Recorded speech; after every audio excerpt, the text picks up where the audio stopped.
And I call the Honourable Member for Murray. I thank you very much, Mr Deputy Speaker. Irrigation feeds the nation, at least that's what my bumper sticker says, and I celebrate the new irrigation development in Tasmania. It is a way for them to go. It's the way, in fact, for us to harness our water resources across Australia if we want to be the maximum food production nation that we can be. But unfortunately, piece by piece, the miracle of engineering that was once the great Goulburn-Murray Water irrigation system is being dismantled. The state-owned agency, the Goulburn-Murray Water Authority, is in a serious financial situation. The Victorian Auditor-General's Water Entities Report 2011-2012 said the financial results of Goulburn-Murray Water are unsustainable and overshadow the results of the remaining water entities in that sector. In 2010-11, the entire Goulburn-Murray Water Board resigned and a number of senior managers departed. You would have hoped for better things, but sadly for irrigators, the food producers in my electorate, the latest report of the Auditor-General shows a further deterioration of Goulburn-Murray Water's financial position. In fact, the 2013-14 water entities results of the Victorian Auditor-General reported that Goulburn-Murray Water was unable to service the finance costs associated with its existing debt from the cash flows generated by its day-to-day activities. It had to draw on new borrowings to pay operating costs. The Auditor-General was of the opinion that their financial position was unsustainable. So what is the problem? Why is this the case? For one thing, Goulburn-Murray Water has 757 effective full-time staff to deliver 2,108,000 megalitres of water to about 14,000 irrigators. Let's compare those numbers with the Murray Irrigation Limited Authority, the system in New South Wales. Now, it's not a state-owned and public service-run entity, but a highly efficient irrigator-owned cooperative. This agency delivers half the volume that Goulburn-Murray Water does, but with only 136 effective full-time staff. So if you double the number of staff to deliver the same volume as Goulburn-Murray Water, say to 272 full-time staff, Murray Irrigation would still have only about 36% of the staff of Goulburn-Murray Water. Obviously, they wouldn't double their staff to deliver twice the water, but I'm just using this example to show how grossly inefficient Goulburn-Murray Water is, with a workforce of a size that cannot be justified and with levels of efficiency and activity that is just a disgrace when compared with any other water delivery agency in Australia or in the rest of the developed world.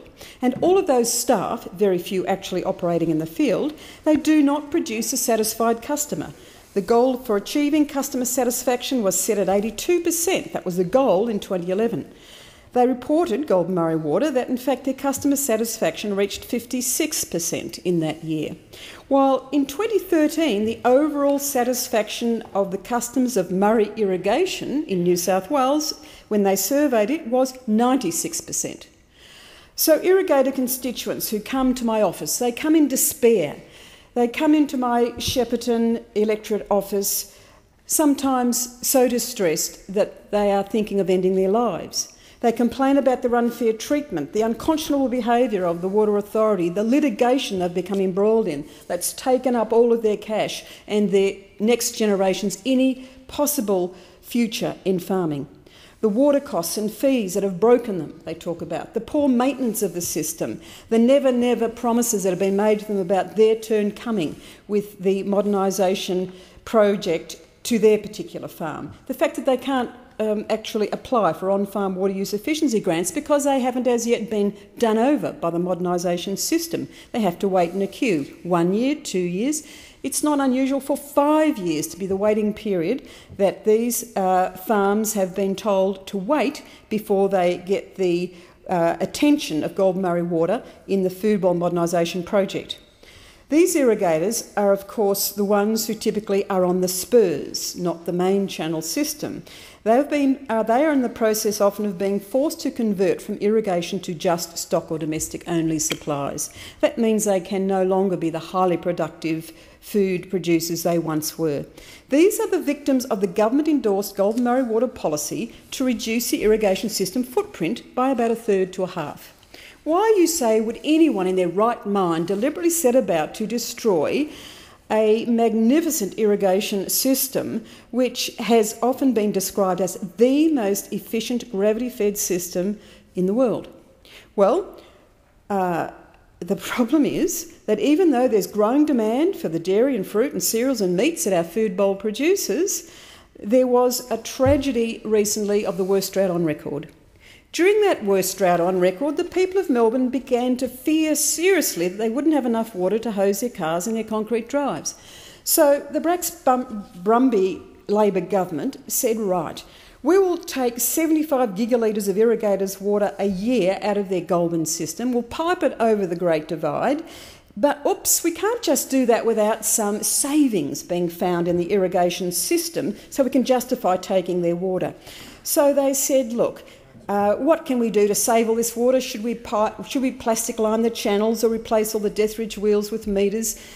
Smarter people said that won't do it. So then they said, right, the way to save all that water is to shut down half of the irrigation systems. They said, that's a good plan, we'll do it. They scraped together $1 billion from the Victorian system to pay for the first tranche, and they named the new project the Northern Victorian Irrigation Renewal Program, NVIRP by acronym. But this was abolished, NVIRP, in July 2012 after a damning report by the Victorian Ombudsman, which found it was grossly mismanaged with insider trading, inadequate or absent business planning, poor value for money and various other gross incompetencies. The CEO, of course, resigned, but the project was then rolled back into Goulburn-Murray Water to manage. And you know how I've just described the management capacities of Goulburn-Murray Water. And so they have continued on with this so-called reconfiguration program, but with another $1 billion from the federal government to finish off the job. Now, in 2009-10, there were 1,135 non-water users in the Goulburn-Murray water system, still being charged, of course, fees for what they now call delivery shares. Today, there are 1,927 of those non-water users in the system. That's a 58% increase in 4 years. That's how many irrigators have been knocked out of the business of irrigating, but who are still trapped on dry, less productive farms, or depending just on stock and domestic, but still paying exorbitant fees and charges, which in many cases is actually breaking them. But this is not all. As if that was sufficient to be heartbreaking and despairing and grossly distressing for all of my irrigators finding themselves trapped by this policy. As if that wasn't enough, we've also got the water trading problem. Because about half of my dairy farmers were forced out of the business of dairying during the worst drought on record when the irrigation system failed, Penny Wong, then Minister for the Environment, used this opportunity to offer to buy their water for the Commonwealth Environmental Water Holder for the Great Murray-Darling Basin Plan. Now, of course, if the bank has its foot on your throat and says, right, you sell up your farm or you sell your water, which you can now do separately, my farmers did that. They sold their heifers to China and they sold their water to the Commonwealth Environmental Water Holder, thinking that perhaps they could keep on going with just temporary water purchases into the future or walking away altogether.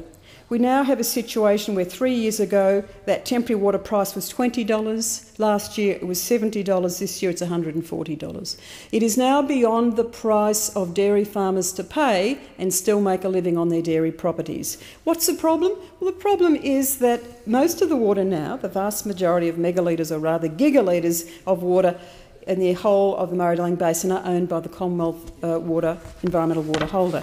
And while the Act allows a Commonwealth Water Holder to consider temporary trading, the entity has only done this once. That's because the trigger in the Act says that that might only occur if there's an environmental benefit or if there's no way that the environment can be served that year by an environmental release. Now that makes sense, except I would argue there's also a triple bottom line enshrined in the Water Act, which was made sure to be there by the Minister of the day, very rightly. And that triple bottom line surely can have us then look at the environmental water holders' water and say, can't there be a triple bottom line benefit from releasing some of that environmental water which serves the environment, the ecosystem? It could be a wetland filling, it could be watering a forest, it could be stimulating fish or bird breeding, but that same environmental water can also serve an irrigation or a consumption capacity further downstream. That's the nature of water. It flows down the system. It isn't all consumed by fish and frogs. It moves along. Now, unfortunately, the Act also says that the only use that may be made of the funds generated by selling temporary water is to buy more water from the irrigators. Now that, of course, sends shudders up and down the spines of every food producer and fibre producer in the Murray-Darling Basin, because we've already got a cap on further water buyback in the system, which is 1,500 gigalitres. Much of that water has already been found as buyback.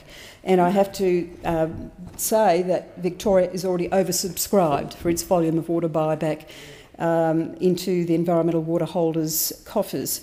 But this is now, while in active debate across the basin, something that we have to think about seriously. The Commonwealth Environmental Water Holder regulations must be reviewed so that water can be sold temporarily to bring down the extraordinary prices now being demanded or able to be commanded in the temporary water market.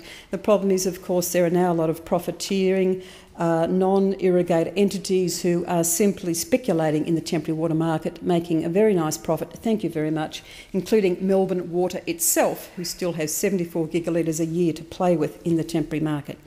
But it gets worse again. You'd think, well, that's enough despair and worry and sick-making for anyone to try and survive as an irrigator in the Murray-Darling Basin, but it gets worse.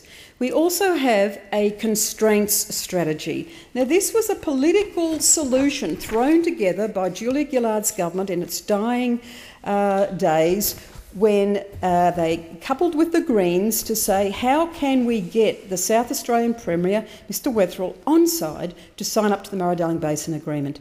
Because Wetherill had said, listen, I'm going to take you to the High Court. I'm going to challenge your right to have a Murray-Darling Basin plan unless you give me, South Australia, more water. So, thrown into the House in about November, December 2012 was the Water Amendment, Water for the Environment Special Account Act 2013. This was an extraordinary act. What it said was that for another 450 gigalitres somehow got out of the irrigators' pockets, there would be, for 95% of the time, the mouth of the Murray flowing without the aid of dredging, and there'd be higher levels in the lower lakes and less salinity with that extra 450 gigalitres. But then they acknowledged there was a catch. The rivers, the Murrumbidgee, the Goulburn, the Gwydir, especially the Murray, simply couldn't take that extra volume of water pushed down it to keep the mouth of the Murray flowing. It could not be done. It would overflow and flood everybody out, which is environmentally a very bad thing to do, besides economically devastating for the towns and cities like Wagga, Shepparton, Mildura, of course, Albury, Wodonga, Corowa, Cobram, Echuca, it goes on. So they said, oh dear, yes, this is a problem. We'll put $1.77 billion aside over about 5 years, and we'll use that money to remove the constraints in the system. We'll build the levees higher, we'll buy easements, and we'll put covenants on places, and we will build up the railway bridges and the ordinary bridges. So when all this flooding occurs, about every 2.5 years, there'll be less damage done to the human settlements. And then they tried to con us in their constraints management strategy. In their actual report, the Murray-Darling Basin Authority says, of course, you know, people don't tend to build near the rivers and streams. It's mostly forest, so not that many people will be hurt. Well, actually, do you know, in my part of the world, in the mid and upper Murray, we've all built and developed along the rivers and streams because that's where the water was and still is, and the best soils and the best way to make a living. So we've now got this constraints strategy, which is laughable if it wasn't so terrifying. We've got to put a halt on it because, as the authority itself says, we just don't know what will happen. We don't know the full costs. We don't know how to ameliorate the damage which we acknowledge will happen. But, you know, it might be okay because waterlogged soils are good. Well, no, they're not. We get salinity problems, you know. We have a very serious problem of high water, saline water tables throughout the upper and mid-Murray.